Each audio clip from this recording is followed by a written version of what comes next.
Just another day of trucking in the old Freightliner Century. I got some time to kill, so I'm getting into a project today. What the heck is all this shit? Well, this is the Siless stuff that you can buy off Amazon for a pretty good price, you know. I got this project going on here with the old freight shaker, and the reason I'm doing this is because basically a long time ago, the water was leaking up at the seam here and stuff like that. And you got leaks that come from the ceiling and all over the place. And when you got an old freight shaker like this, like, you may get used to it, but, you know, your Freightliner, Century, or Columbia, it's going to smell like mold, okay, in the summertime. There's just a slight mold smell to these old trucks. And I like my truck a lot. I want to keep it for a long time, and I want it to smell like a new truck. So I have ripped all the interior out, and it's hideous. I mean, look at that. That's just nasty. Let me show you that right there. Hold on. Look how nasty, like, I'm gonna start this truck up and warm everything up to like 80 to 90 degrees. All right, here we go. I'm gonna push my clutch pedal in because that makes it a lot easier to start these trucks. So there we go. Oh, she's purring away. So let's let her warm up.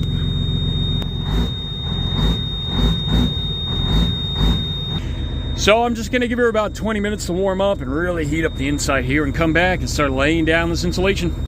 Yeah, drivers, if you have an old truck like me, please like and subscribe so this video can be shared with other drivers. If you're a troll and you feel like leaving a trollful comment, go right ahead. Yep.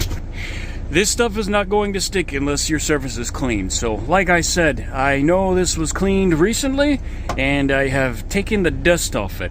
The next thing you need to apply this stuff is very simple. You just need a little roller, and these things are like $7 on Amazon. So that's it. You take this stuff, and the next thing you know, you peel off the back here like that, and you smack it up on here, and you start rolling. Just apply this one piece here, and you know, you don't have to pre-cut it or anything. When you're laying out a piece like this, all you gotta do is peel it off, make sure your surface is prepped, and basically just slap it on. So I slapped it on here like that, okay? Then I took the tops and I rolled over the edges.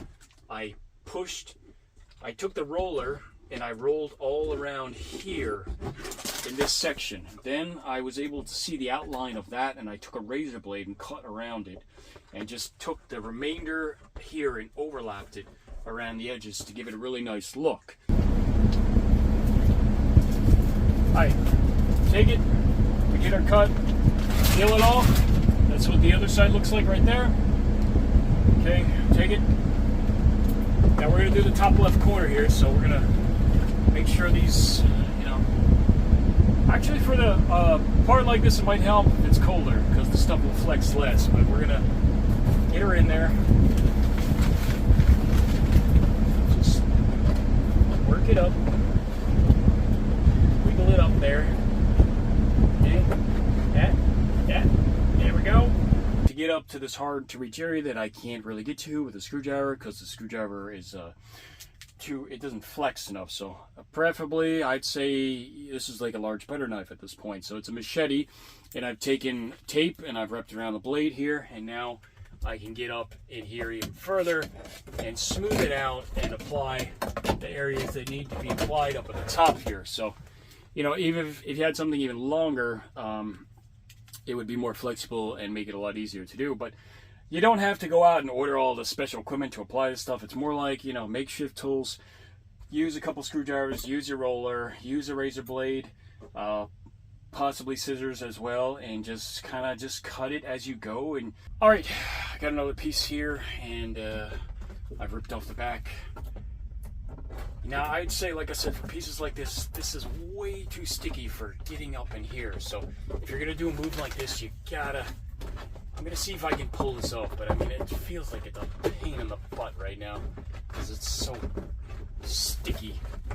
So it'd be a lot easier if I had it cooled off, but I'm just trying to get this section done. There we go. I'm wiggling it left and right, just wiggling it, and I got my hand behind it, just like that. All right, we got it passed through here. Now we got to get it up into the top right corner. Come on, baby. Come on. Come on. Up. Yep. Okay. And it's. Yep, she's there. She's got to go over like 1 inch. We got our machete here. Once again, we got our machete, and it's got tape all over it. So smooth it out. In the reach, the areas we can't reach, and we'll hit the roller right here.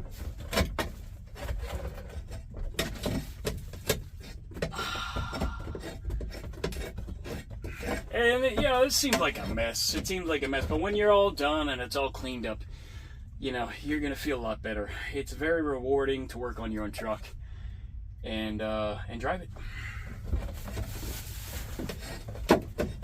Don't be afraid to buy an old freight shaker. Do not be afraid. Don't hesitate. Right now, there's great deals in the trucking market on Facebook Marketplace. And you can get an old freight shaker for 10 grand, 12 grand, 13 grand, 15 grand. You might have a rebuilt engine, a newer transmission, stuff like that. And these trucks just have tons of potential. The Detroit 60 motor is a very good, reliable engine. And it's very easy to work on compared to some other engines. It's very reliable, very tough. You can tune it, you can make it more powerful if you want to. And you can do so many things to your old freight shaker and improve the quality of your trucking life. Over here, so we're just gonna peel it off like that. Very sticky stuff. So if you ask me, you probably don't have to heat your truck up to this temperature. So I'd say it's about 80 degrees right now. And so this one's a little challenging, so be patient. That's it. So we're gonna get it in like this. And we got the wire that's in the way here. Alright, so that's it. We're getting up to the top. Make sure it's all the way at the top. We're trying to cover as much as possible. Alright guys, I want to thank you for watching this video. Please share it with other drivers. So, you got an old freight shaker, stinks like mold, fix it. Why not fix it when you have the time? So, get yourself a roller, and I do recommend Siless. There's one brand that's very expensive. I forgot what it's called, Soundmat or something, or there's just a more expensive brand that's a little thicker than this. But keep in mind, it's heavier. So we're adding weight to the back of the cab, and this is more weight that the suspension and the shocks, the cab shocks, have to take. So if you add too much weight to your tractor trailer, when you go over the bumps, the shocks are going to give way a lot quicker and they're not going to last as long. So keep that in mind. I would say this is about 40 pounds that we're adding to the back of the cab.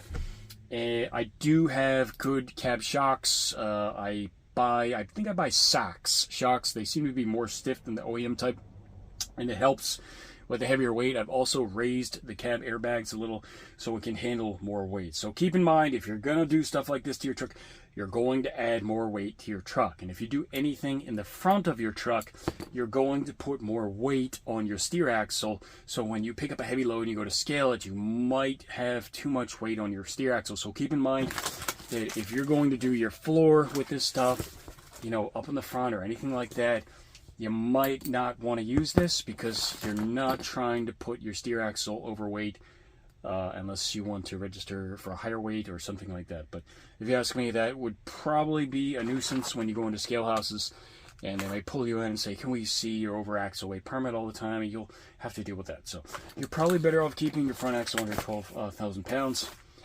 That's what I think. So until next time, I want to thank you guys for watching this, and this is Eric Ranch Motors.